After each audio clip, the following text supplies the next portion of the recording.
like to call the Superior Planning and Zoning Commission to order. Stand for pledge of allegiance. I pledge allegiance to the flag of the United States of America, and to the republic for which it stands, one nation, under God, indivisible, with liberty and justice for all. Invocation. Dear Lord, please help the people that relate to the fatalities on the highway today. Please help the future taxi leave days coming up and everything go well. And please take care of the towns, the people of Superior. Amen. Roll call. Henry Munoz. Present. Hank Gutierrez. Absent. Sherry Figdor. Here. Present. Jesse Garcia. Present. Present. David Gunn. Absent. Joy Evelyn. Absent. Matt Mashaw. Present.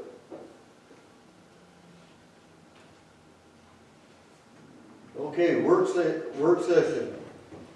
Public hearing. Planning and Zoning Commission of Town of Superior will hold a public hearing to discuss updating the town's building code. As requested, this is agendized as a work session, so it's just an open question and answer period. You've had the amendments and everything for about a month now. There are some revised ones. Hennepin County has taken a lot of the fire code out, and our fire marshal would like to put some of it back in, which you can address. There's some minor building code changes, or differences between the previous version and this one, which Svetlana can address if you'd like. But this is primarily so you can ask any questions you might of the engineering department and fire marshal department, and just to open any issues that you would like addressed.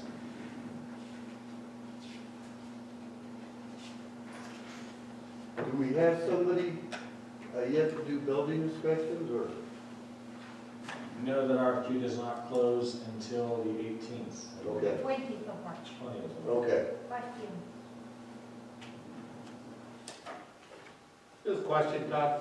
We have anybody from the public calling into the town hall here with any information, asking any questions whatsoever? We received one question from a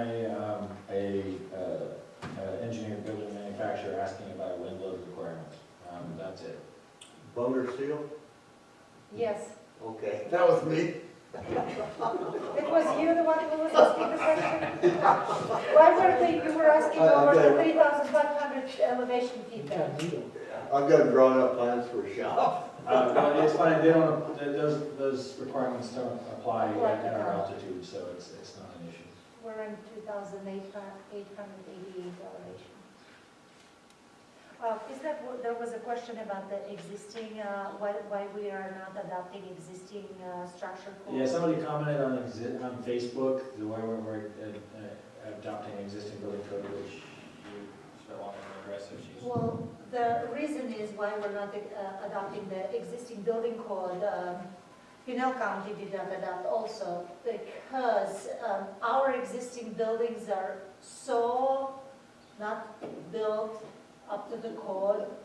If we adopt that, it means every time you do want to do additional construction to your building, even though you don't need a permit, let's say for awning, it's 100 square foot. For 100 square foot awning, you don't need a permit, 200 and more. You still will have to follow the code regulation for existing building because you're doing alterations, you're doing additions, so then you will have to make sure your existing building follows the existing structure code. I would just leave us is the existing buildings, not to touch them. I've got another question, Todd.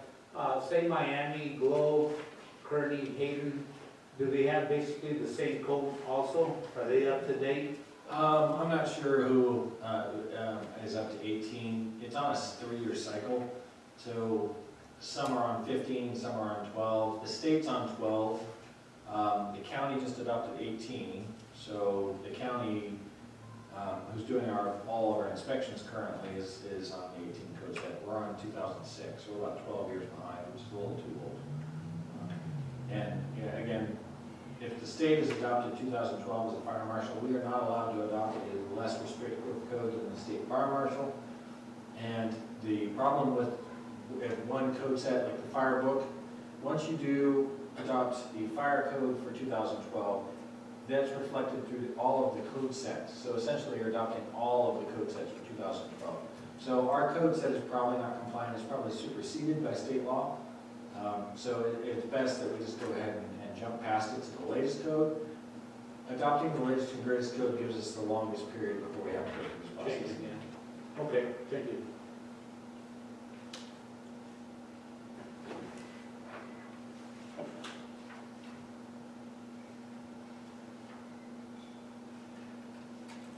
I have a question. You want to come up to the mic, identify yourselves, so that the clerk can put you into the record. Do you have my name? Yes. My name is Colleen Mavens, and we own a property at 201 West Main Street. And it is currently zoned both residential and commercial, a kind of residential and commercial. Will that be changed through this code? Your property is actually zoned town center. In town center, it allows for what you can live above and behind the structures. That is, zoning isn't being addressed by this code set at all. Our zoning code is a separate, Zoning ordinance. our zoning ordinance has been adopted separately. We had updated that, what, last year, 2 years ago? 2017. 2017, but it didn't change that either. We don't want to change town center. Breadwinners are great, people will have a business on the ground floor and live above and behind.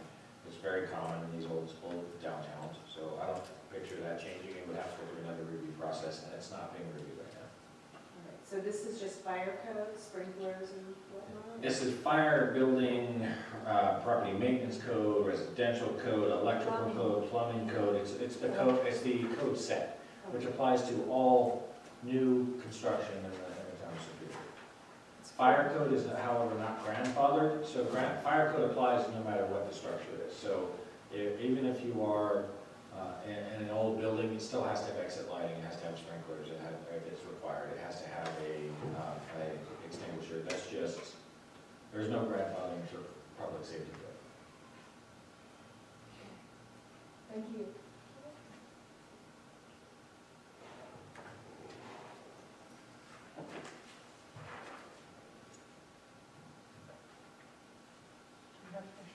Is there anybody speaking, explaining this?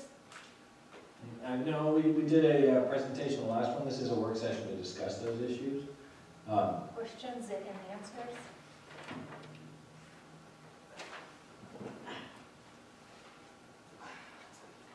I'll see if I can ask some questions that make sense, because I'm not sure about all this. This all has to do with new build, and I'm assuming remodeling. Which book were you looking exactly? Which IBC, International Residential Code, International Building Code, International Fire Code? Where were you looking exactly? Well, to answer the question, and we have Tony here who's more of an expert than I am, but in essence, this is the code set that's applied to any building permit in the town of Superior. So if it requires a building permit, if you're doing remodels, it will have to meet that code set. If the existing building will not have to be brought up to current code, because we're not taking an existing building code, it's just for essentially new remodels, new wings. And it's generally, I believe it's over 50% construction, eliminates the grandfathering of the existing building, is that correct? I'm sorry, you're asking me? Yes. I'm sorry. Well, my name's Tony, I'm with Penn County. You can actually amend and make any requirement you like. You can set that guideline in your amendments. But yes, you're correct, it's 50%. So if you go and if you improve the value of your house by over 50%, or do a remodel that's more than 50% of the existing value of the property, the entire property will then have to be brought up to building code, because essentially you're rebuilding it from scratch. So, Is that, sounds to me like it means you adding square footage to the buildings? Is that it? Not necessarily. it's, if the value of the proposed changes, I believe, and it's a cash value, so if you are doing, if your building is valued at $150,000 and you do $80,000 worth of improvements on your property, then the exemption goes away. Let's say you removed a non-load bearing wall. Is that an improvement that needs? If it's not within the 50%, you don't need. You still need a building permit for it, but it Yes. wouldn't require the rest of the building to be brought up to code. But this is very detailed and nuanced, and I am not a building official, so I hate to speak wrong, but we do have Tony here, who probably knows about it many times more than I do. But as a general rule, I would say that the 50% of what it means is, for instance, if you add, say you add a whole new wing to your building and you plug into your existing power panel. Now your existing power panel may need to be upgraded. That may mean that the entire electrical system needs to be upgraded. That's how this kind of, it cascades if you do extensions. So that's it's not a simple, straightforward answer. Most likely no, but that's what the building officials do, is they review it for those sort of issues. Perfect, thank you. Okay, on page 1, it says IR, International Building Code Amendments. It says delete 120 square feet and replace work exempt from permit, and replace it with 200 square foot. But is that like for sheds, or what is that for? And the Pinal County's general exemption says that if you do construction less than 200, usually, I believe it was for patios and for awnings and for sheds that are under 200 square feet, you don't need a permit. Yes. Okay, but I was told previously by Pinal County that even if it was less than 200 square feet, if it was attached to the building, you had to get a permit. I don't believe their standard exemptions say that, but Tony may be able to answer that question. The way the exemption reads is a detached structure that's less than 200 square feet is exempt. Okay, so it's detached like a shed. Right. Okay. And even that has been the original we amended. It really was only meant to be like true storage sheds for your garden tools and so forth. And it's kind of more from that to just shades, anything under 200 square feet. Shade or shed, okay. Non-habitable, fence type of. Okay.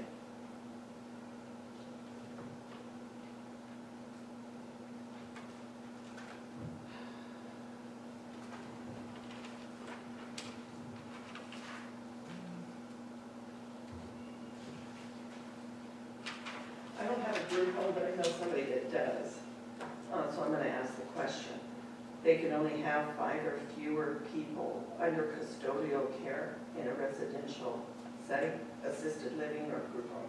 Where is it? There, I know It's on the first page, page 1.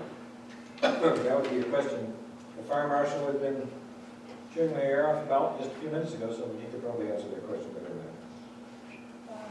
Certainly, thank you. I don't have a mic on my table, so may I come up and join you? Thank you. Which ones?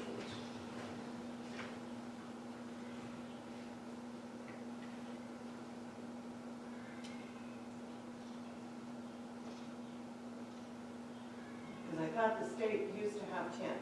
Well, that's correct, and that's why the rest of this paragraph is deleted after that sentence. If you go to the whole paragraph in the code, the rest of that paragraph is deleted, and that's because the state has statewide statutes that supersede this in the areas of group homes, bed and breakfast, and daycare, that to have a statewide standard so that every local community doesn't have a different licensing for that sort of thing. So What this does is that this takes out a section of the paragraph that would conflict with the state statute. Okay, so what, because it's hard to read this because it just adds and deletes and amends. Yes. What is the code, the state code going to be? What is the number of the state code? Can I take a look? I'll find it for you. The whole thing. Okay. All- Yeah, okay. Section 3008, this is the building code, IBC code, section 308.2 group. It will be right. So, yeah, and off the top of my head,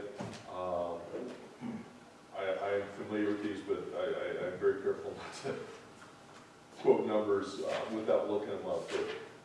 But our amendments to this and what the county's done also references the state statute that supersedes it. Right here, this is the section. If you read this section, that's what it says, and it's amending to that.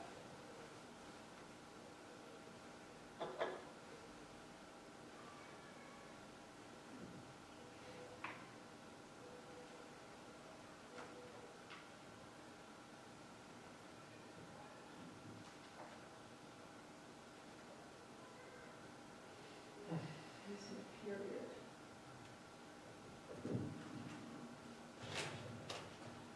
Okay, that's as clear as mud to me. Usually when you see exhibit A and look, it's an international building code, IBC, or exhibit B is a international business. Okay, so are we saying that the town or the state is only going to allow 5 or fewer, or is it going to be more than that?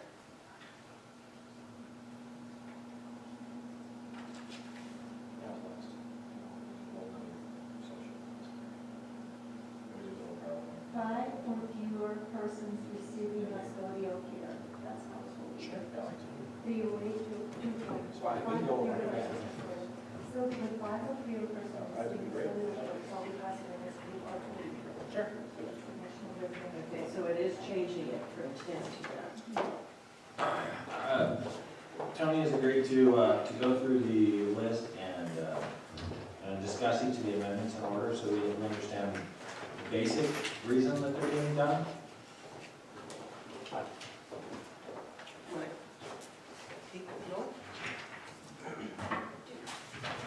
Hello, board. I just came as support. I knew this was going to be a work session today. I really wasn't prepared to speak, but I can at least maybe shed some light on our amendments. If you have any questions at all. I appreciate it. Why we amended it. It's always good to leave the code as it is. It's written for a reason, but sometimes we have to amend it for our local needs. And so some of these that you see might not make sense. I know that I'm sure, the fire probably doesn't, agree with some of the things, but when we're talking about the county, 54,000 square miles, sometimes we can't sprinkle because they don't have water to flush the toilets. And so it's hard to require different things that are in the code. So that's why amendments are made for your local needs. But I asked Todd if he'd like, I could go just down the road and explain them. I know you've gone through it again already. I don't want to beat a dead horse, but if you have any questions, maybe I'm hoping I can answer them. So the first one that was brought up on the 200 square feet, the original on the code, it refers to 120 square foot of exemption in the IBC. In the IRC, the residential code, it's actually written at 200 square feet. So we amended this just to be the same, just for simplicity, quite honestly. So we just went with the IRC required or exemption of 200 square feet. That's really all there is to this one. Just that they'd be the same, IBC and IRC. Utility agreement, that has not gone away. The third section, where you were asking about the care facilities.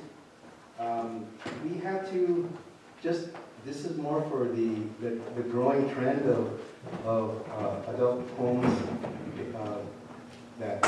adult care that's in the home. And so by the letter of the law, they're really not allowed to, or they have extreme requirements like sprinkler, handicap, and all of those things when you have other people other than family in your home and you're taking care of them. So the up to 5, essentially, it's written to allow up to 5 residents, caretaking residents. The structure can be looked at as a house. So we go in and we'll verify that you at least have the minimum life safety, openable emergency egress, fire sprinklers. What we do look for that's not in the code is fire extinguishers in the kitchen. We don't necessarily need that in the IRC, but we'll ask for that when they have group home. So that's 5 or less. It's essentially, if your home is in good shape and is safe, you don't necessarily have to do anything. When it's above that, then you enter another classification, R4. It's still residential uses, but it's different. And again, the code would require, Chief would know that it would require sprinklers and things like that. Yeah, Tony, thanks. The international code as a national document would require a fire sprinkler system in an R4 occupancy, which would be more than 5 patients or residents that were in custodial or supervisory care. But that's what we were referring to, that the state has adopted an Arizona revised statute that comes under the Department of Health Services codes. And they have changed that number.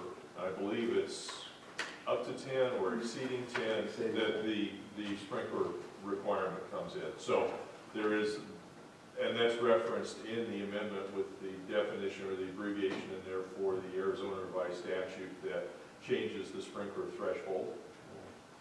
And honestly, when it exceeds the 5, the code also says, we're looking at it as 24-hour care.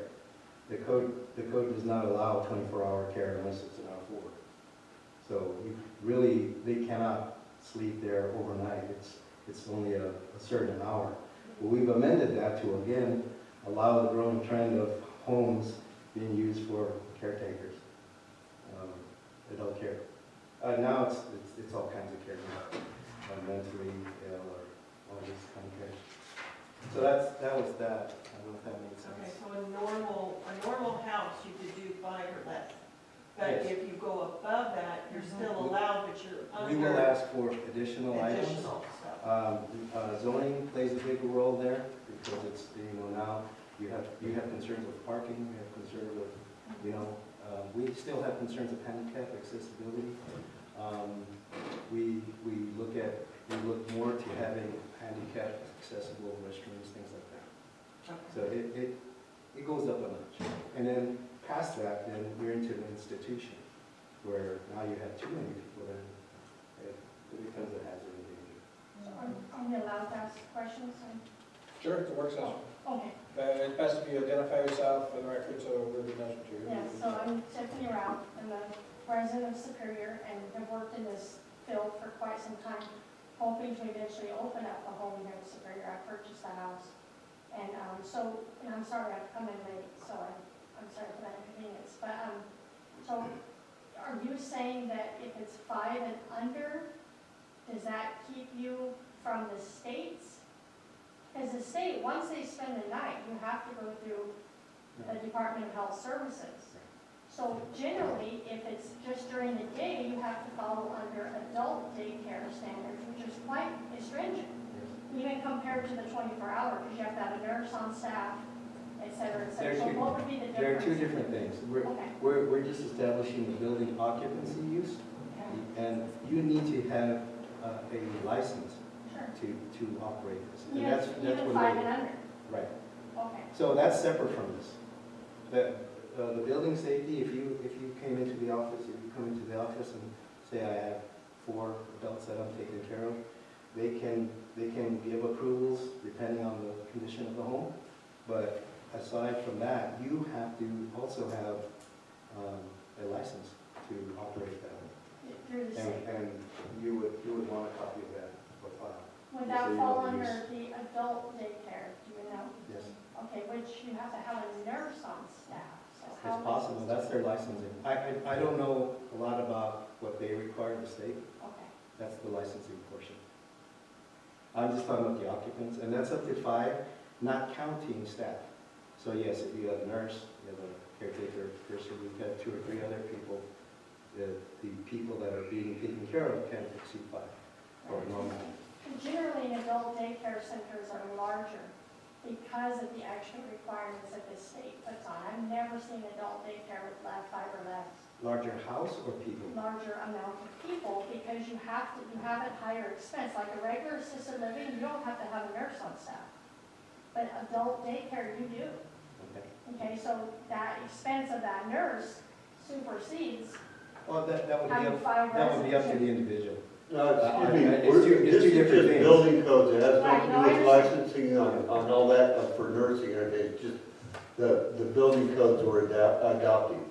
Right, so you're saying that an average home, you would allow them to care for up to 5 elderly in the home as long as the home is safe and meets certain standards? Yes, ma'am.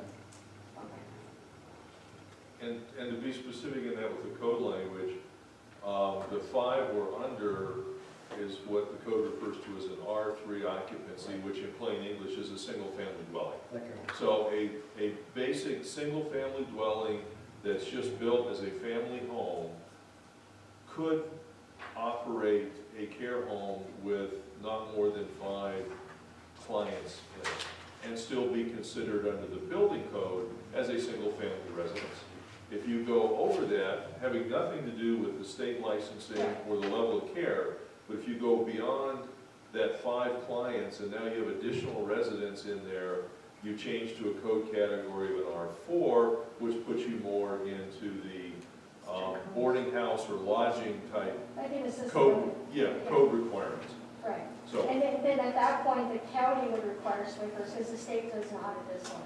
Well, this is an incorporated town, so we have our amendments, and as I said earlier, we have an exemption on sprinklers even above 5, but we will leave it up to the town to see what direction they'd like to. That's fair.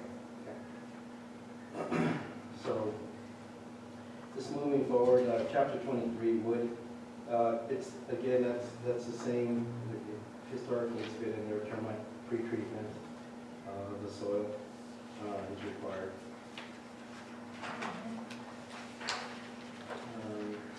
The next section is into the International Residential Code, and, okay, so again, we're in the exemption. We are deleting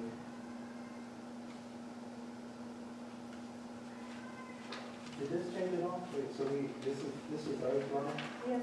Okay, so when we added rows, I didn't realize it wrote that way, but essentially we're saying under roof.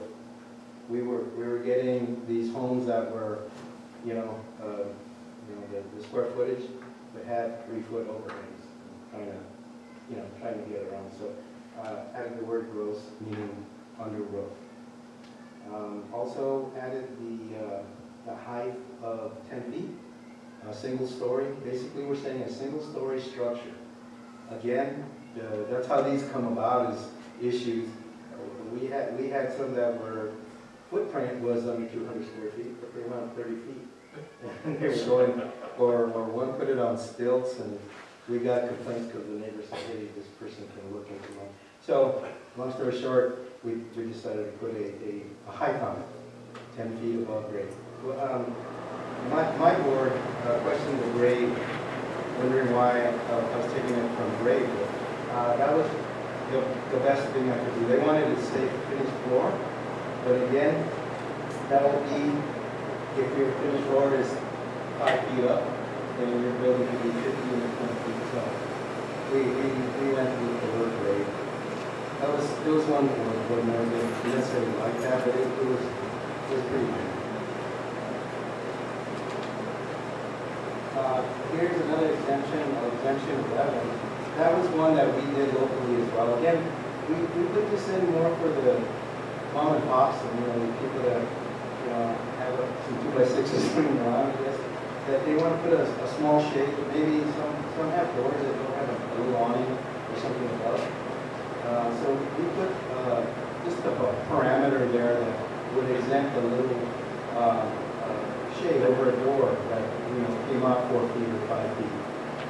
Not necessarily need to come get a permit, even though it's attached. So that's the only reason that's in there, because the exemption doesn't apply to attached structures. So it looks like you want to continue that, and that works fine. You know, It's just basically a guideline. I'm sorry? It's just basically a guideline. Yes, this is a guideline. It was something that we thought was safe, using nominal 2x6 or 4x4 posts. What we heard.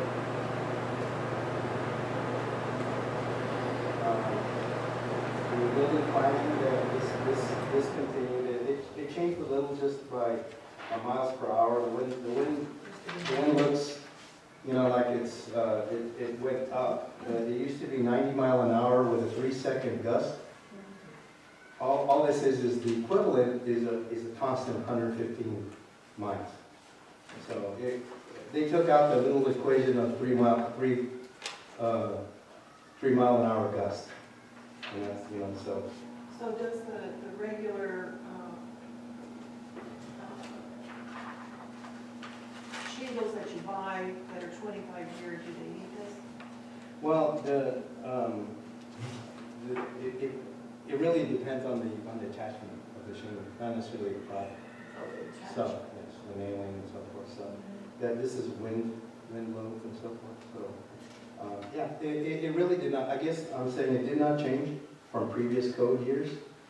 It indicates 115 constant miles instead of you or designer having to say 90 mile an hour and then add a 3-second gust equation to it. It's equivalent. There's a table in there that says it's equivalent.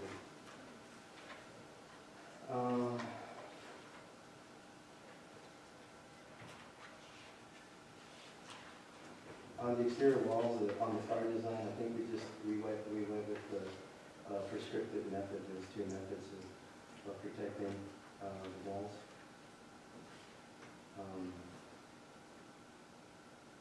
Exterior walls with sprinklers. Again, that's more of a, I guess, a credit or benefit. If you do have sprinklers, it allows you to have your walls a little closer to the property line. So we thought we'd leave it in there. It's just, if you do put sprinklers, then great, you get a little reward for it. It can be closer to what? It could be a little closer to property lines. Oh. But there should be These still are fire setbacks, you have to still. Oh, yeah, there's setbacks, exactly.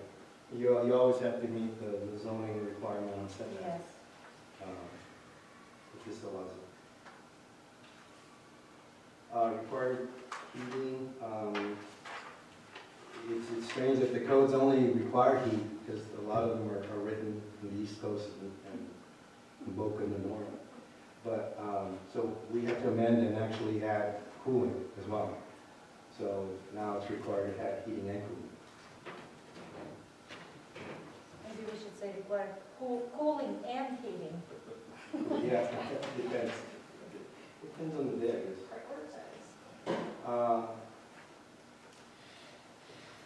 Emergency escape and rescue required. I'll be honest, I'm not sure what this exemption is, 2.21. I can take a look. It's in the IRC, right? Yes. That's section 310.1, exception 2 and 2.1. Just above that, Tony, it says delete section fire sprinklers in its entirety. What does that have to do with, is it single family I'm residence? assuming, yes, I'm assuming single family residence. Because throughout we'll have those. Again, I explained earlier, there's some homes that are still hauling water, and just we can't, it would be fruitless to make them do sprinklers when they can't be powered. And technically, state law doesn't allow it anymore. Yeah, the background on that again is is there's a state statute. Yeah. Some municipalities and jurisdictions in Arizona were pursuing fire sprinkler systems in single-family residences. Of course, Scottsdale's had that since the 70s or the 80s. Other towns tried to do similar. Some of the towns that were really booming and building fast, they got a lot of pushback from the developers. And so it ended up at the state legislature, and the state passed an Arizona revised statute that said that a local jurisdiction cannot pass an ordinance that requires fire sprinklers in a single-family residence. So other than the ones that are already, ordinances that already exist, there can't be any new ones. However, the current international codes for the whole rest of the country do require sprinklers in single-family and two-family residences. But the Arizona revised statute supersedes that. So that's the amendment of the code. We just delete the requirement in there that said a residence has to have a sprinkler system because the state has adopted a statute that supersedes that. Okay, so what is the emergency escape and rescue?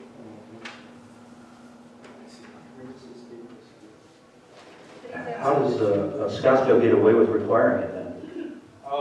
The statute that was adopted specified the date of the adoption of the statute, and so any pre-existing ordinances were left in place, but after that date, which was just a couple of years ago, there could be no new ordinances. So the towns that already had those ordinances in place kept them, but there couldn't be any new ones. Okay, so the exemption there on the emergency escape, it also has to do with sprinkler. So it says where dwelling or townhouse is equipped with automatic sprinkler system installed in accordance with section 2904, sleeping rooms and basements shall not be required to have emergency escape. And so we did not want that in there. Okay. If you're in a basement, you're trapped. So you still have to have an escape egress in the basement and everything? Yes, sir. Okay. With or without. This one, if you have sprinkler, you can omit the opening. So we just took it all out. Because we don't require sprinkler, and yes, we require opening.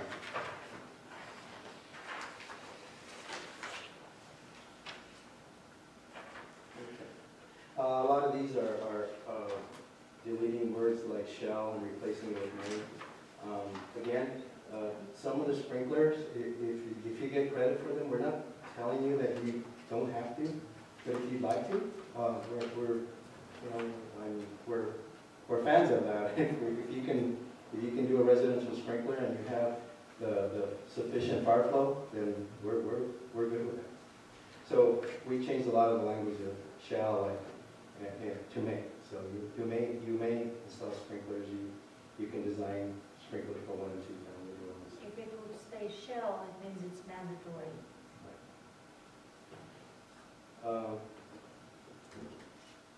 That's the same thing, design. Okay, so these last, the next 3 sections are the same. Just changing the words in there. Chemical pre-treatment, adding paragraphs where it's again regarding it be performed by an Arizona licensed pest control. Again, I believe the statute as well. Sure. Foundations. What is the exemption? Buildings accessory to R3. Yeah. So that would be like if you have a detached garage or something like that, we wouldn't make you pre-treat that, even though it's a new building. It's accessory to the house.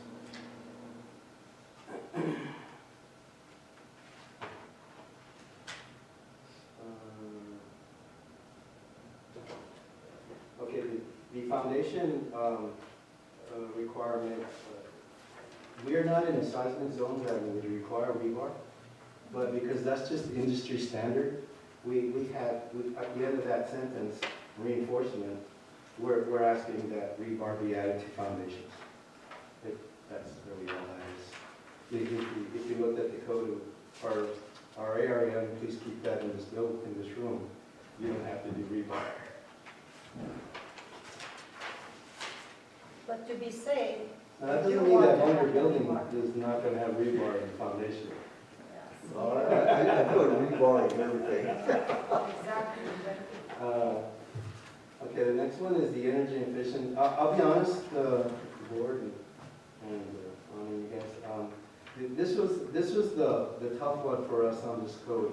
Our previous, when we adopted the 2012, at that time, we intentionally left the energy code at the 2006. So we adopted all family code of 12, and we left it at 6, only because when you go by the letter of the code, it's very stringent. Although energy is fantastic, when we were kind of forced to bring it up to date, kind of like Todd, you know, it was way old, so we did the same. So we brought it up to date. But the requirement it has for, again, I always think about the smaller mom and pop builders, the hardship they might have to have. If you're a big shade homes, then you have contractors that you hire, and they do all these lower door tests and all of those. That's fine. So we adopted this, and this section here essentially allows you to use a third party if you can find a third party that will do these tests and not have to hire a contractor to come and install everything.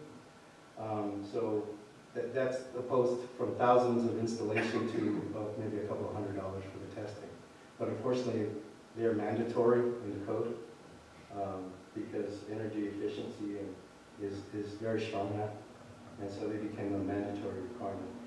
This section here, we are allowing third party, and if you'll see the ResNet, that's a free online program that you can plug in your square footages and heights and what you're using for installation in Windows, and that'll tell you if it passes or not.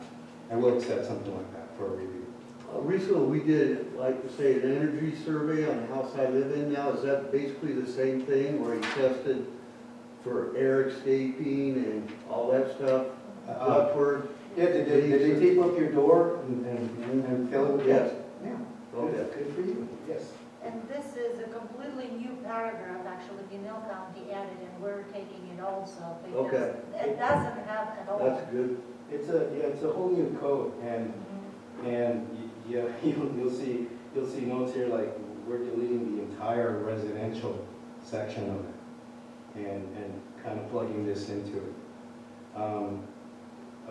We left the commercial again only because commercial, they should be, Yes. you know, they should comply if they can. Mhm. That's just me. General mechanical requirements. Okay, this is on LP appliances installed in pits or basements or anything that's still not good. 24 is fuel gas code. Again, it's the appliance location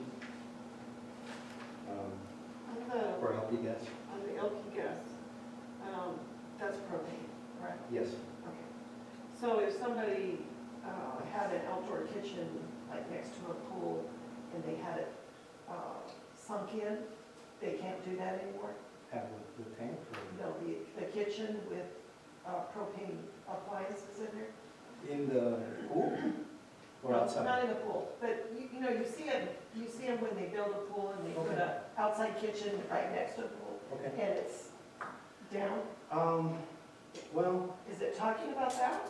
Or- if it's outdoor, I don't have much concern. You have fear of ponding it, so if it's in your home or in an enclosed Inside. area. Okay. If I saw that kitchen and it had a shade or roof on it, Mhm. I would not allow it. The gas gets trapped. So the difference between propane and natural gas in your house, the natural gas in your house will generally rise, the propane will cool down, so if there's any low-lying area, like if your neighbor's house has a basement in it and you've got a propane leak, it will leak down, fill your neighbor's gas with propane and they'll blow up. It's heavy.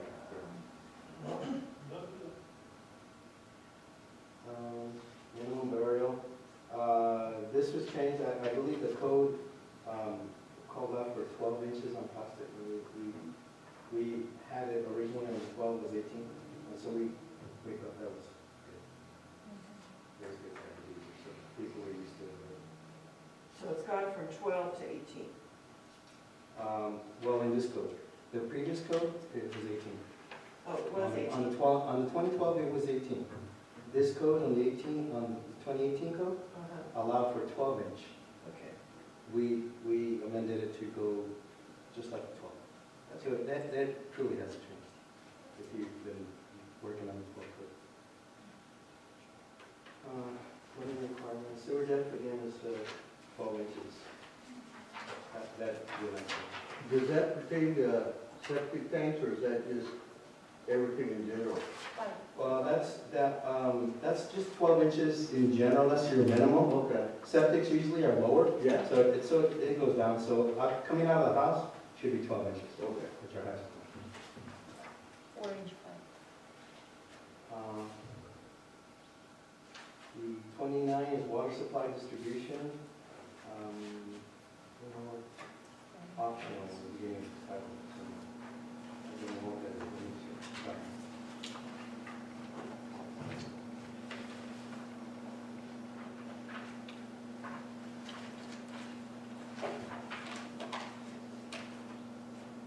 Oh, again, it's regarding sprinkler systems.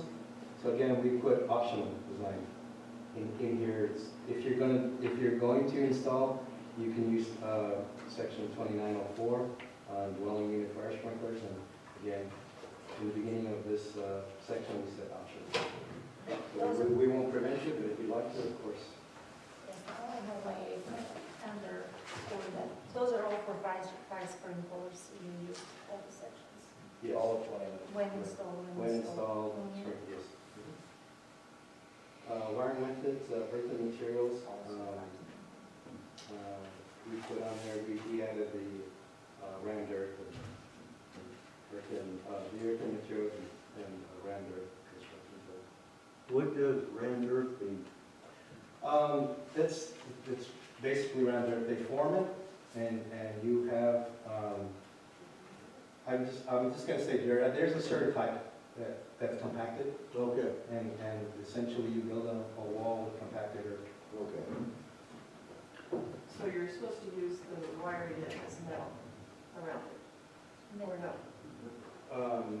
The non-metallic sheet, Okay, it's supposed to be non-metallic sheet. you can. You can? Right. Okay. Just a point of It's clarification here.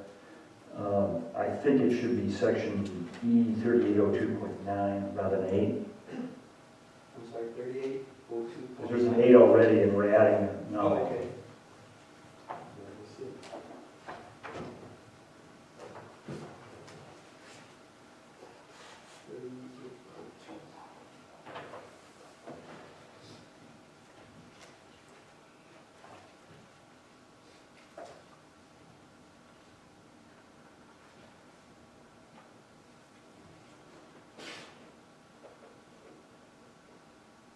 Oh, yes, you're correct.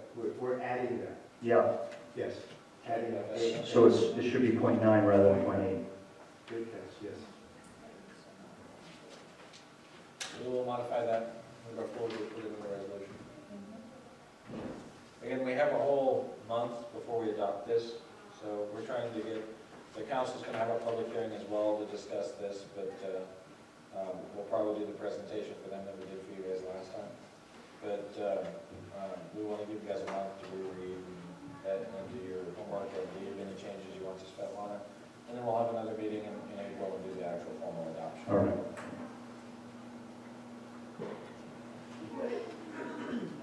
What is this property maintenance code?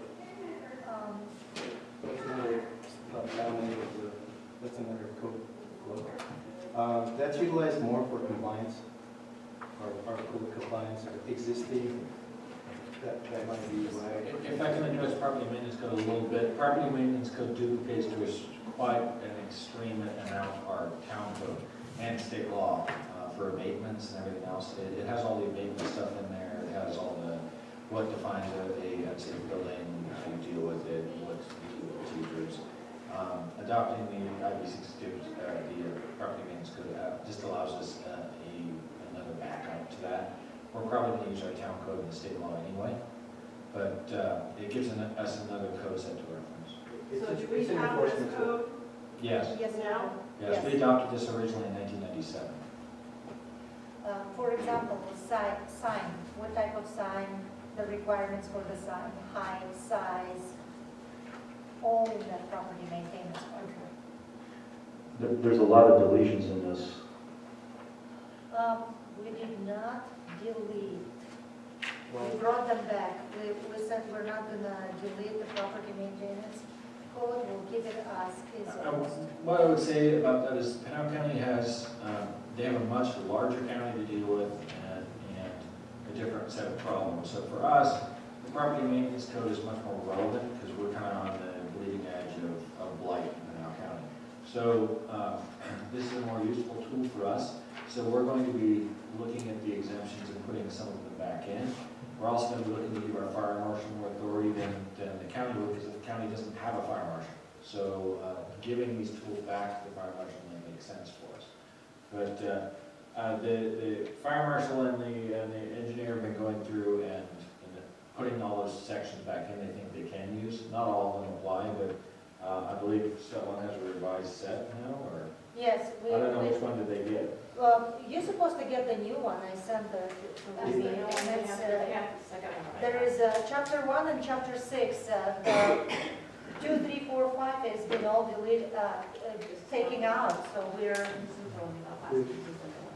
Yeah, so this, do you have the newest one in front of you? We only have two in this one. yes, Chapter 1 and chapter administration 6. and mechanical electrical requirements. The last meeting when they made, the fire marshal said that he wanted some of that stuff put back in, so Alana's been working on doing that. Oh, We okay, did put okay. that last Yeah. one. So I was working off what I got last month. All one. All right. I will look at it again. So this one only, it's shown chapter 1 and chapter 6 as amended. All the others, Todd was correct with our county. A lot of those are rodent control and items like that, and that would be tough. I've actually used rodent control as a citation against a property owner that had pigeons that had moved into his rafters. So it's not something, we use every tool that we have available because we have an intransigent problem. So it's a little different from the county because they have this great big huge problem that, getting that finite. When I was reading through this, I didn't really understand why it was being deleted, so now you're telling me it's not really deleted, so Yeah. I'll take a look at it again.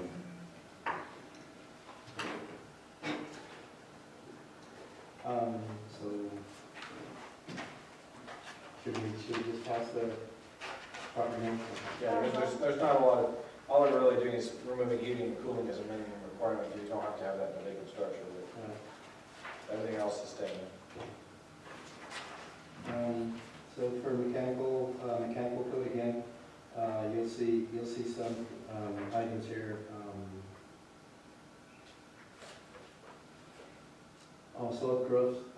The slope growth requirement there, that was, when you have a slope growth, you're required to have railing around the equipment and so forth. And so we omitted that on the residential so that you wouldn't have to, on a normal house, you wouldn't have to put railing and ladders, much like commercial. And then section 39 wants space heating system by adding cooling with that again, just to add in the cooling requirements.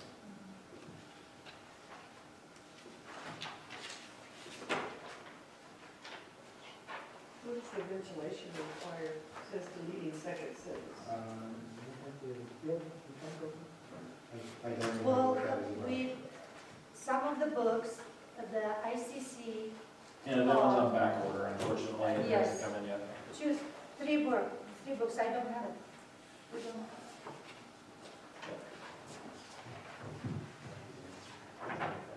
You don't have the mechanical code yet, is that what? Yeah, Yeah. some of the books are in back order, we don't have them. I didn't see the stack that I got today.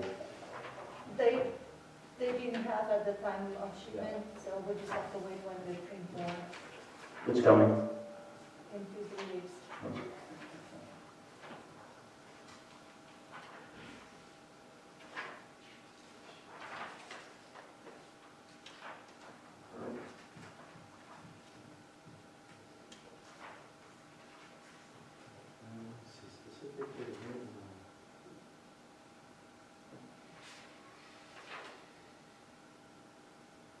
We can mark this up and take a look at this when we get the book. Okay. And I apologize, I don't know exactly. There's ventilation requirements, but I don't know the specific Tony, second sentence. how come you don't know? Yeah, I'm sorry. With so I many think years I'm of prepared. experience of building Are you inspection. talking like roofs, where you I have don't know. ventilation for roofs? or what? I don't think so, because this is a mechanical book, Okay. so it's ventilation of a room or some design. By deleting the So second it's sentence. about the equipment, Okay. not the building itself. Okay.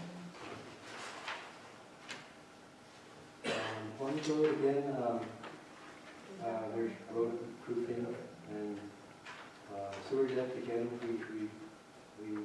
these are just numbers that are plugged in because different jurisdictions and different areas have different burial depths. So we stay with 12 inches. Is this consistent with the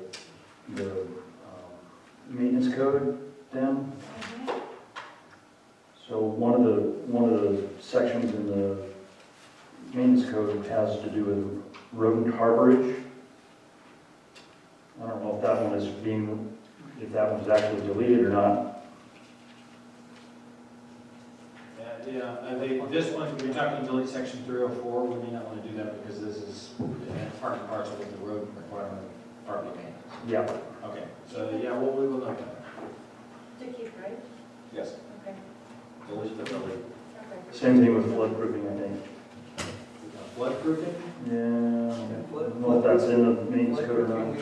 We deleted flood proofing because of our, we have a flood department, and so we defer to them We don't have. as far as flood zones and flood areas.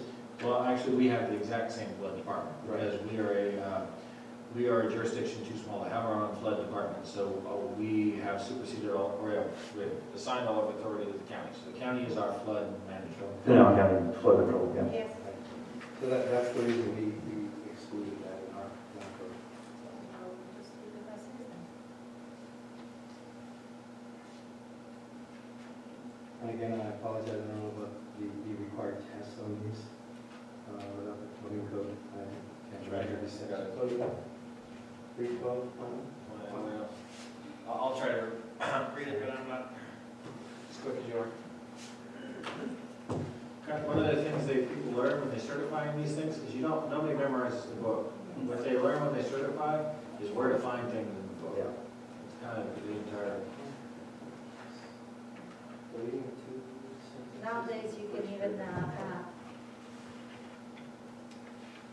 download them in your cell phone and look if you wanted to, the building inspectors. Of course, that's not free. I can't read my stuff on the cell phone. It's too small. So That's actually my thought when she said, First a lot of two, sometimes, is if you have very You're good saying eyes. cell phones, speak about with the watches. I need it on a big screen. I have to read every letter. The first two sentences essentially address the permit holder. So it says the permit holder shall make applicable tests prescribed. We just, in general, it could be a contractor, it could be anyone, so that's all. Those two first sentences are addressing the permit holder. Where are we now? I'm sorry. Oh, that's the exemption in section 312 on the plumbing code, Oh, okay, yeah. required tests. So yeah, more of an administrative. Yeah.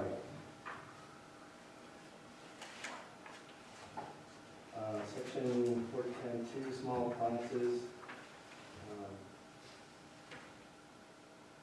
Okay, so on this one, I believe we increased the occupancy load in requiring a drinking fountain, allowing for smaller tenant improvements, buildings, offices, things like that, to do like the water dispensers, things like that, without actually doing hard piping. This has to do with drinking fountains. I'm sorry? This one has to do with drinking fountains, Yes, 30 or fewer rather than 15. yes. Where the African load required, Yeah. when it's required. Water supply and distribution, hot or tempered water, fixture, the first sentence, I believe, 50. Okay, so this one, the length of pipe was set at 50 feet before you had to do, let's say, a recirculation valve or something. So we increased it to 100 because, I mean, as a requirement. It would be kind of a burden to every 50 feet having to put a recirculation valve.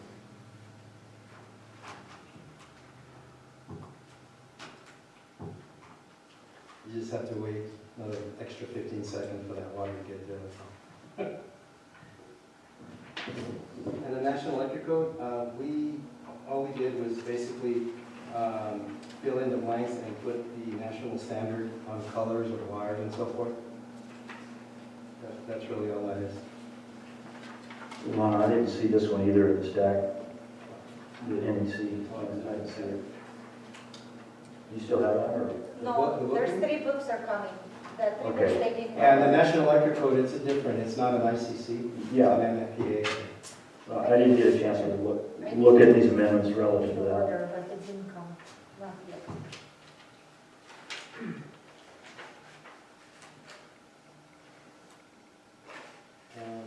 Revised section, okay, so this is basically when they identify panels and where circuitry goes to. We just wanted a more substantial or sufficient marking instead of, we saw all kinds of things, little, like those tapes. What do you call those tapes that you make your little letters? Embossed tapes, things like that just came off. So all that means is we need something more durable. The underground feeder branch circuit, again, that's for, this section 8 is for mortar and joint, just kind of repeating it again out of the electrical. We do have a lot of Adobe in that in town, so.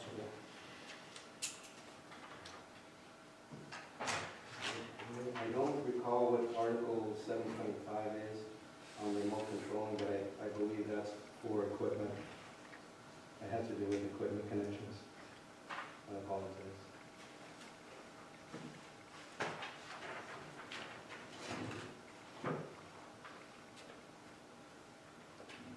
Accessibility, all I can think of is that has to do with working access around equipment, transformers, things like that.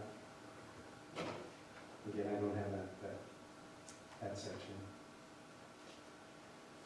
And I don't know what you can't put in attics or other spaces of high. It's equipment again, location of equipment. The administrative code, Annex H, if you don't amend it, then or if you don't include it, then it's like automatically amended. So we deleted that. We have the same administrative items in our IBC and IRC, so it's just more repetitive.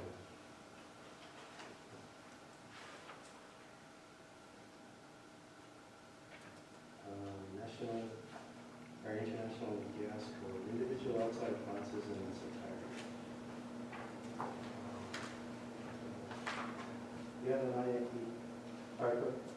I mean the fuel gas code? I don't believe I apologize. Okay, so I don't know what outside in appliances are. I'm not sure what they listed, so I apologize. Is that like grills and? I don't know, individual outside appliances. It wouldn't be grills. Well, I say don't if know you what had this a section is about. gas-powered heated pool or something like that, or I don't know if they do that or not, or. Yeah, no, I'm kind of confused. I don't know what individual outside appliance this would be. Again, we can take a look at that. Sure. I'll take a look at that when I get the book, and I'll just, describe what it is exactly. You don't have this one either? No, No. Yeah. Where 4 boxes. Individual, that's right.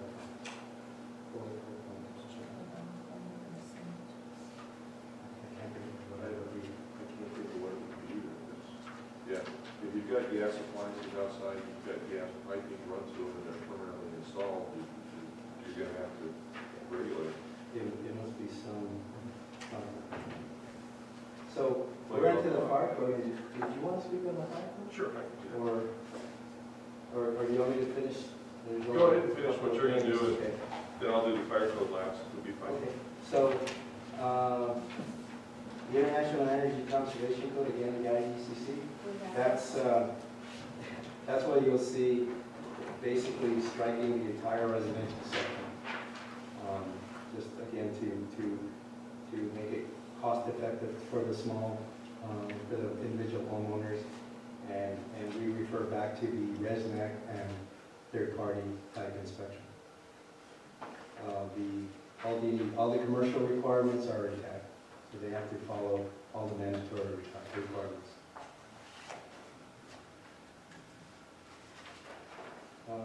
We have to adopt the international swimming pool and spa code this year because they deleted it out of the IRC as far as the barrier requirements. And so there are state barrier requirements, but we've adopted the pool code, which actually, here's a couple of items that supersede the state requirements. So we thought it was best. We had a definition on spa, again, adding the words not over 8 feet in any dimension. And adding the 18 inches or more, where the code is actually saying 24 inches.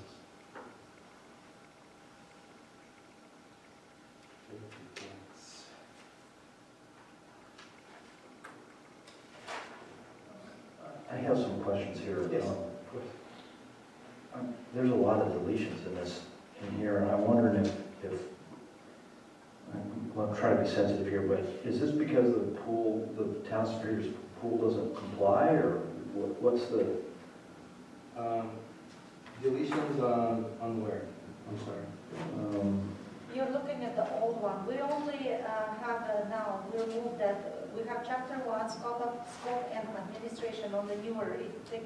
Look at your new package. So you're talking about the chapter 3 general compliance exceptions? Yeah. Okay, there are quite a few of them. Oh. He's asking about barrier setbacks and barrier distances. Yeah, and this is where I'm saying. Artificial lighting, emergency illumination, skimmer requirement. Right. I just wonder why that's deleted. Well, a lot of those are general, they apply to commercial and residential. And so that's the reason that we omitted that, again, for the private pool. Okay.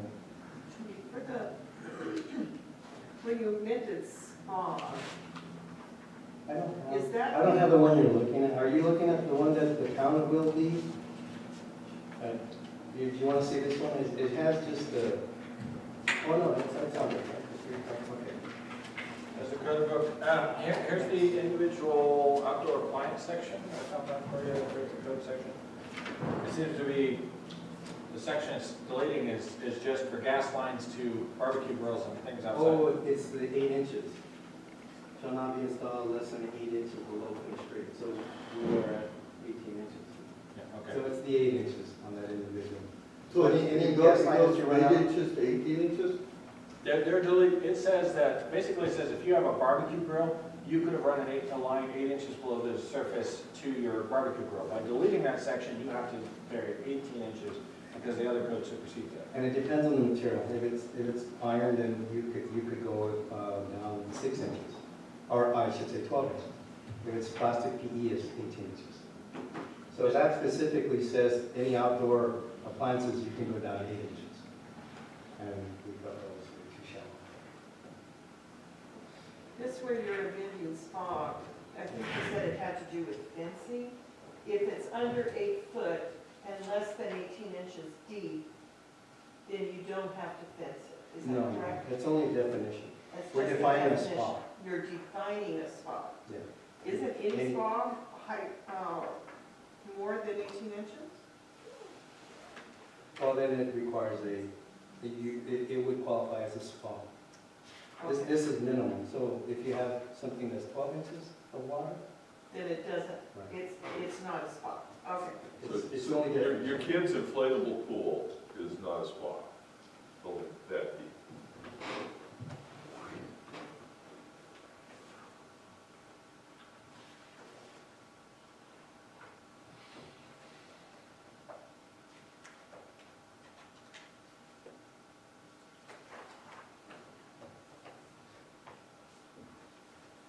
So 305.1, reading the word swimming pools.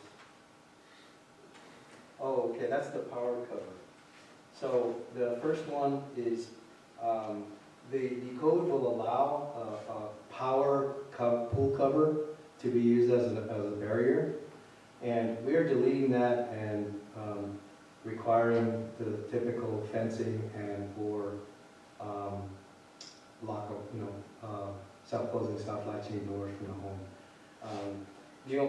The reasoning behind that is even though they're allowing it for the code, we find that if it malfunctions, if you're relying solely on that as the barrier, and either it malfunctions or quite honestly, the person gets lazy and doesn't roll it up, it's a hazard there, Yep. just in the open.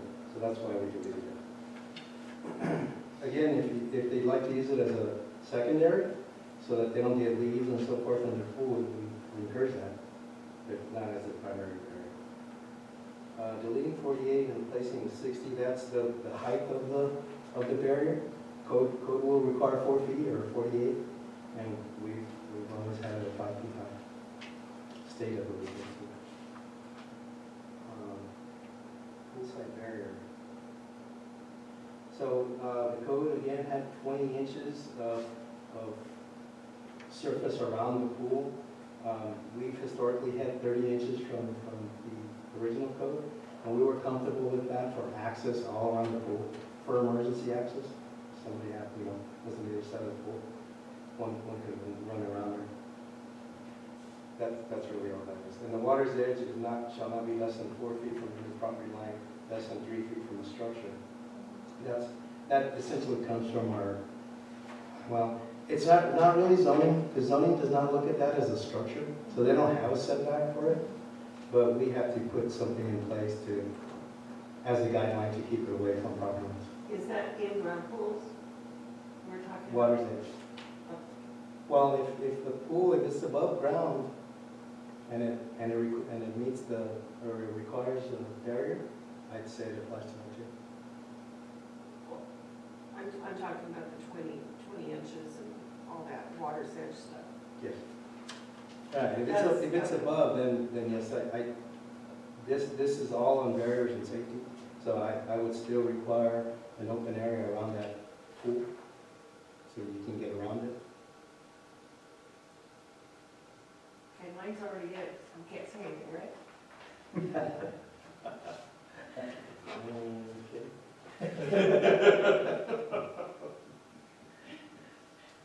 Don't ask, don't tell. I know.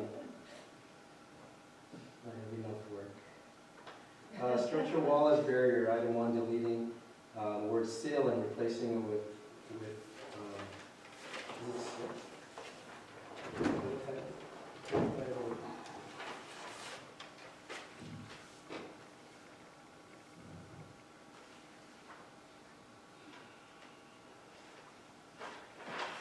Oh, that's the window, I'm sorry.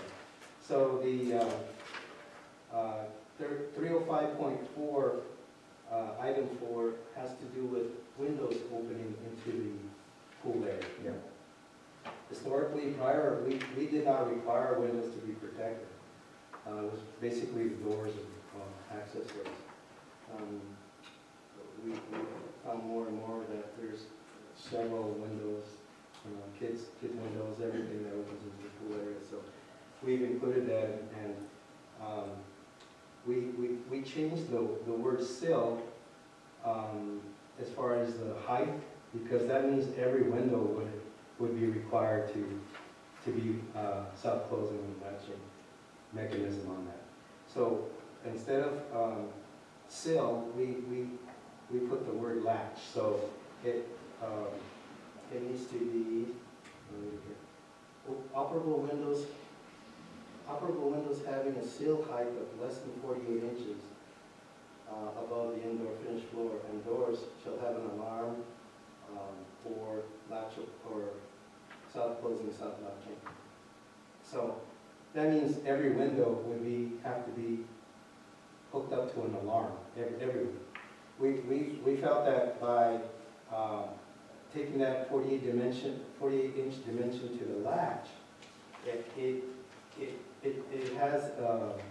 provides a level of protection where a child can't just get up and unlatch it and have to go down. Less than 48 inches on sills would require every single window to be alarmed. So we thought that was extreme. With our requirements of the doors. And changing the latch height to 54 inches as well. Yeah. So that has to do with windows. And then do a couple more doors follow.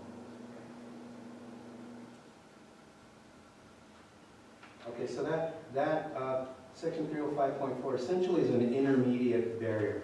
Meaning, if you have a barrier between the pool's water edge and the home, you don't have to do alarms or self-closing, self-latching doors in your home.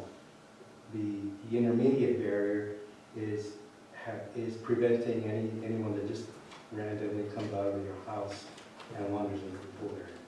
That's what that is, and that's allowed to be 4 feet.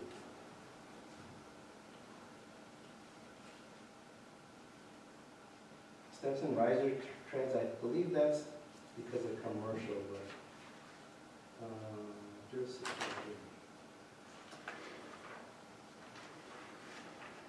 Okay, steps and risers for decks and public pools and spas shall be uniform. So it's because it's relating to public pools and spas, so we removed that. Because we only deal with pools for homes. Any public and semi-public pools are taken care of by the state.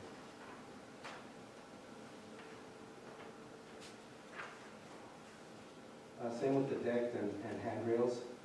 And we took that out again because it pertains to public pools.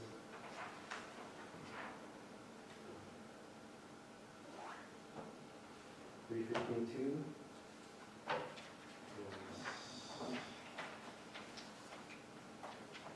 Okay, that's where the skimmers, your question on skimmers.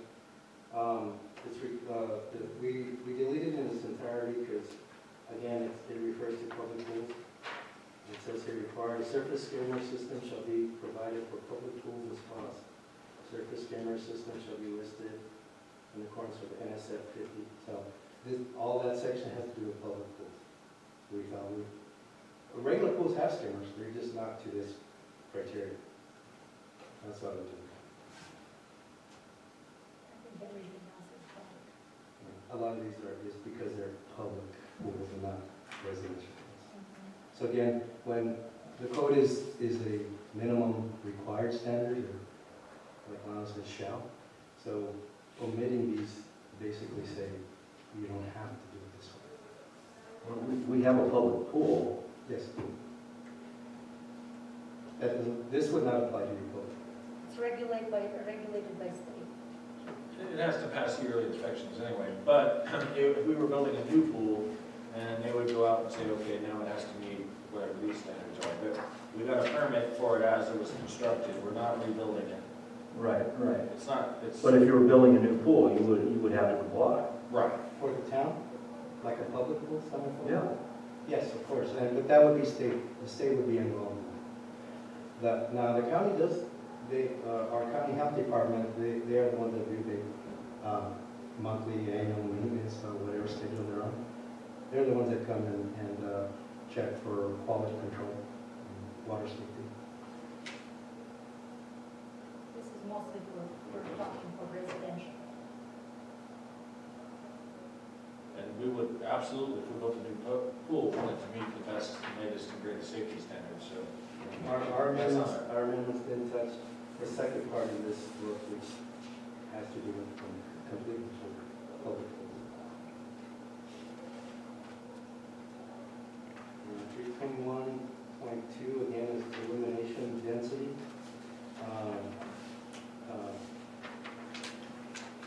This would require, like, public pools to have electrical illumination. And if you're a homeowner and you want lighting, you really don't have to put it on. But then how do you know what's the bats on Same with 321.3 is emergency illumination. Public pools and semi-public pool areas that operate during periods of low illumination shall be provided with emergency lighting. So again, we thought homeowners shouldn't have to put lighting on.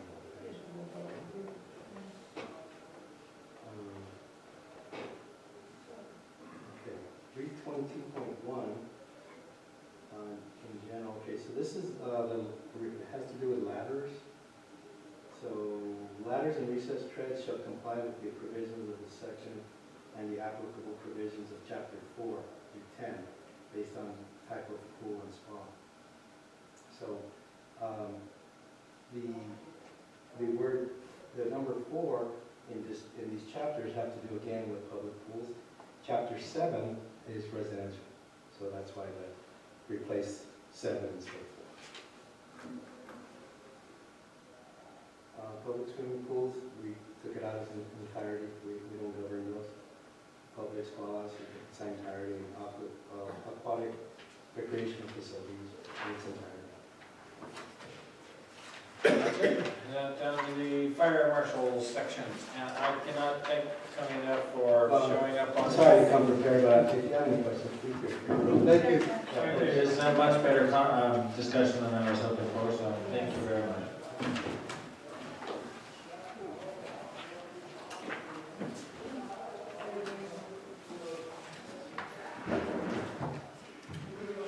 Good evening. Comments on the fire code. A little bit of an introduction in where the fire code fits into the family of the international codes. The building code and the residential code address how to construct buildings and the design and construction requirements and features. And the building code activity really stops with the building when it's final, that it has a certificate of occupancy and the building permit signed off. And for the life of the building, if there's no changes, remodels, additions, etc., building safety may never have occasion to return to that building. But through the life of that building, over the years, there's going to be activity and human beings involved and processes occurring in that building that can create hazards, and that's where the fire code comes in. So portions of the fire code are consistent, married with the building code as far as what the safety features and requirements of the building are, but much of the fire code addresses the ongoing life and occupancy and use of the building and the activities of the people that are in the building after the building has been properly built and permitted and has a CMO and everything. So from a fire code standpoint, from a fire department standpoint, we tend to view the fire code as a maintenance code for how the building will be taken care of through its life to make sure that all those safety features remain intact and operational and annual tests and inspections and et cetera, et cetera. So the reason I made that comment is that with the fire code, we are adopting it intact. And the document you have, the resolution, only lists 2 of the appendices. And there's appendices at the back of the code, of all the codes, that deal with specific technical things, charts and requirements, where the body of the code may simply say that water needs to be provided for firefighting purposes according to the acceptable standard. And you go to the appendix, Appendix B of the fire code, and it has all the charts for how you figure out how much water you need for a size and type of building, et cetera. So that's the purpose of the appendix. Well, many of the appendix in the fire code address ongoing maintenance issues, and as we talked about a little bit ago, and Tom brought up, the county does not have a county fire department or a county fire marshal, so it would obviously not be of necessity for the county to adopt most of these appendices because there's nobody in the ongoing process of using that building to be concerned with those topics. So what we've done is gone back and said that we want to adopt all of the appendices except two, which aren't relevant to Superior. One of them is retroactive sprinkler systems for high-rise buildings. We do not have any high-rise buildings in town that are not sprinkled. We actually don't have any high-rise buildings in town, so it's not necessary to go back and sprinkle them. So we don't recommend that one be adopted. And the other one, which is not predictable that would ever be relevant to it, deals with the standards for piped-in firefighter breathing air supply systems.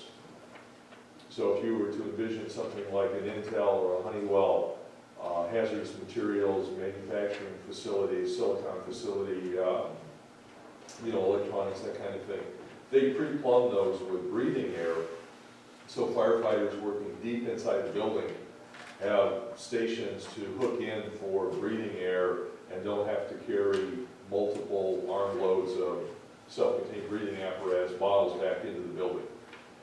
Again, we don't have a situation like that in Superior to address the need to provide piped-in air for firefighters. Other than that, everything else in here is relevant.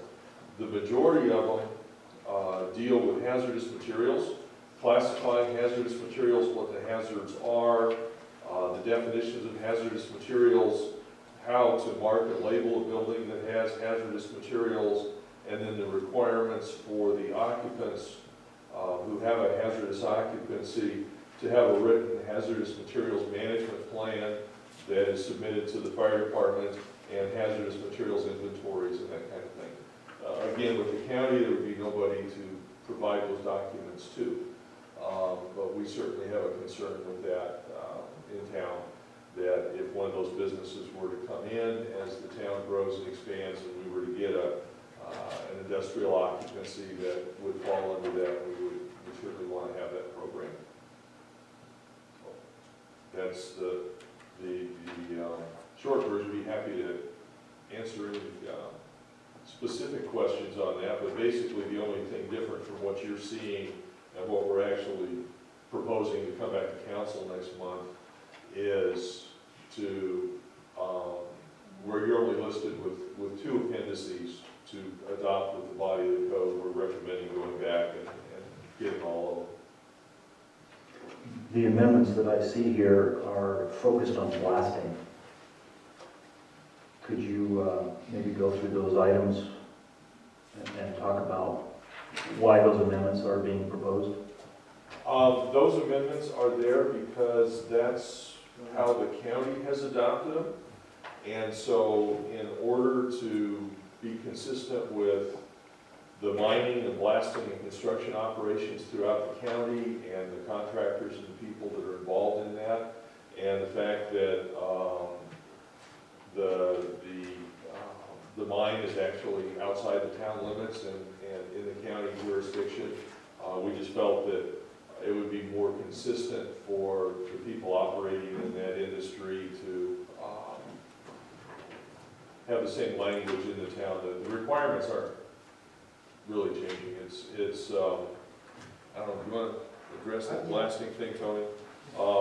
But yeah, we just felt that it would be a hindrance to the people in that industry to have Superior as an island with our explosives ordinance written a little bit differently. Sure. A Quite honestly, I thought, you can correct me, I didn't think blasting was addressed in the code. So I know we originally in the 12, we had to add this whole section because we had developers blasting size of the mounds just to level for homes. So let me check to see what's in here. We actually have to add this process in there for our use. And this blasting does happen in our vicinity occasionally. They especially did it when they were dealing with the tailings piles, when they were attempting to re-slope them, because they've been sitting so long they turned back into rocks, so they had to blast them. Yeah.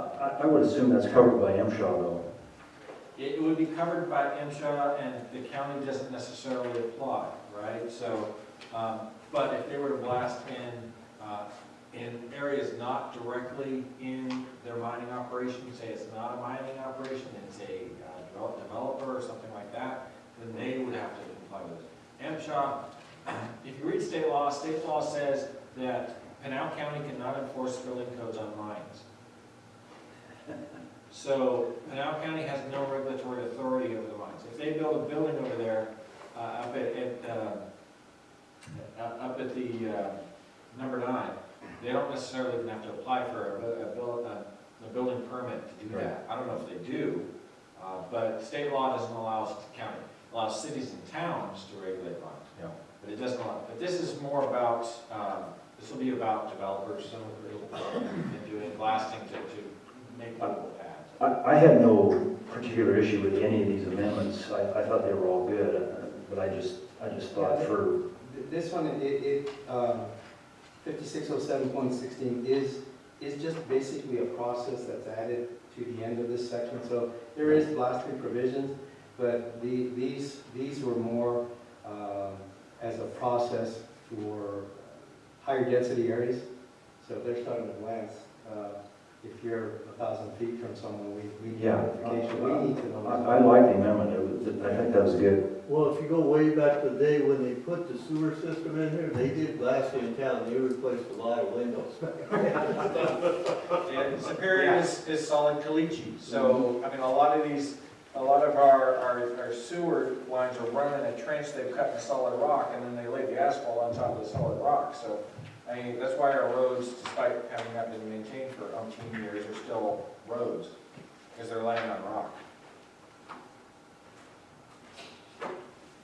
Anything else? Any comments from the public? Very good, very interesting, thank you. Appreciate it, thank you very much. Oh, you made it very interesting. Anything else, Todd, or? I'll do it. Again, this is a work session, there's no call for action.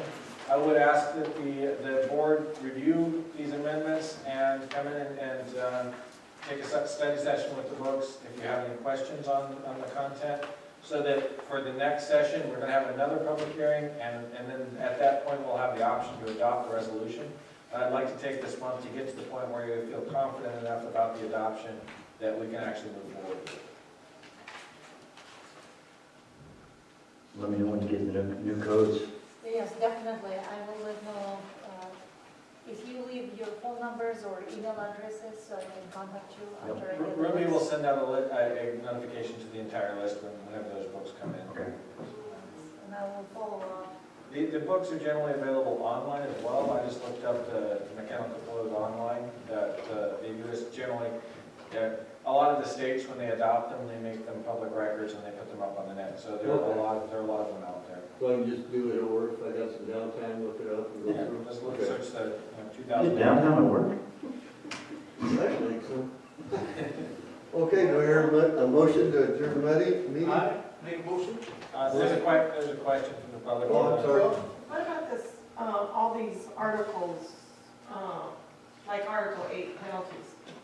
What are the penalties, what, in 801.3, it talks about penalties of $750 up to $10,000. Is that, what is that for? That's where if you violate the building code, they can, those are the fines they can levy against you. You build without a permit, you do any violation of code, those are the fee limits. And these are they're Canal counties. We copy them directly. And the reason is why, because we don't have the idea, so we have to review our fee structure. Yeah, That's why we're. at this point, one of the things that Svetlana is saying quietly in my ear, and I want to put it in the record, as Pinal County will no longer be doing our building inspections, we're going to have to be doing our own, which means we have to bring our fee structures in line with a full permit program. So the next step from this, we're going to be adopting an inspection company of some sort, and we're going to have to change our entire fee structure, because right now, our fee structure is designed around zoning, it's not designed around building. So we'll have to expand it to take in all the building codes, and we're going to have to normalize it so that when we hire a contractor, we're bringing in enough money to pay that contractor to do the inspections. That's Right why- now, Pinal County handles all the cash. They charge their fees and they do their inspections. But we're not gonna be able to do that anymore. We're gonna have to be a pass-through, to take the money and pass it on. So we have to make sure our fees are sufficient to pay whatever the contractors are. That's why those penalties are higher and more stringent. So when the town takes over, then our permits are going up? Our permits will normalize with what probably Pinal counties are. But we don't know, that's gonna be a process. We're gonna have more public hearings on the adopted fees. But the Pinal County has a code set, a fee adoption schedule they've adopted. That's one of the options, is the town is going with their fee structure. But we've got RFPs to consider still for the inspector. And if the inspector says, I'm gonna charge you twice those fees, and that's when we do 3 bids and all of them are higher than the fees Pinal County is charging, then we may have no option but to adopt a different fee structure. Hopefully, the RFQs are going to come back with lower numbers so that we can adopt Pinal counties or lower and go with. But it should actually lead to an overall net decrease in fees, because we aren't going to be charging separately for zoning anymore. We'll roll the zoning into the building permits the way they would in the big city.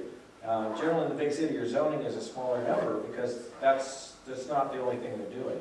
But here we have to roll up an entire zoning department to do that, and the building permits are handled separately. So when we consolidate, hopefully the permit fees, your net permit fee will not increase compared to what you're paying now. But we haven't adopted the fee structure yet. We haven't done that homework yet. So I can't say for sure that's when it's going to happen.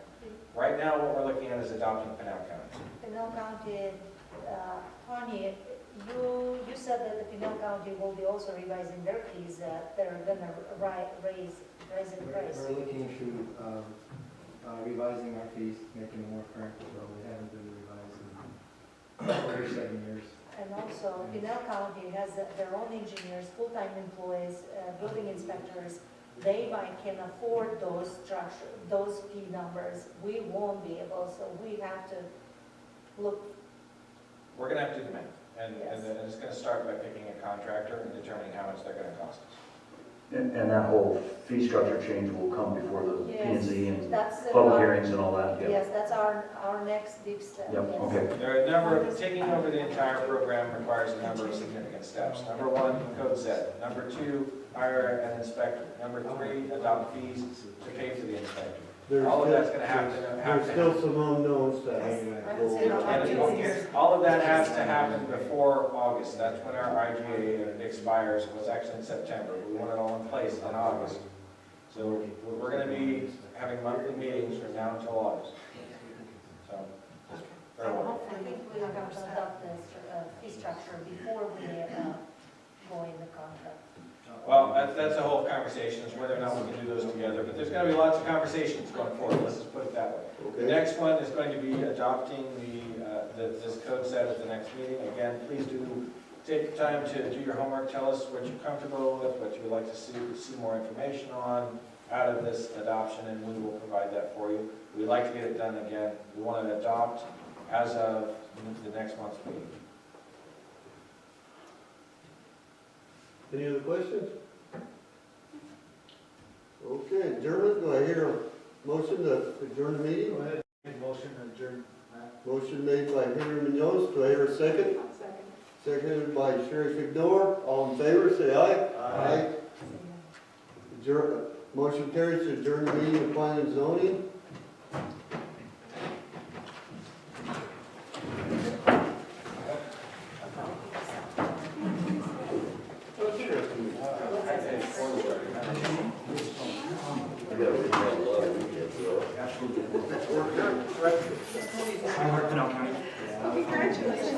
Watercolors.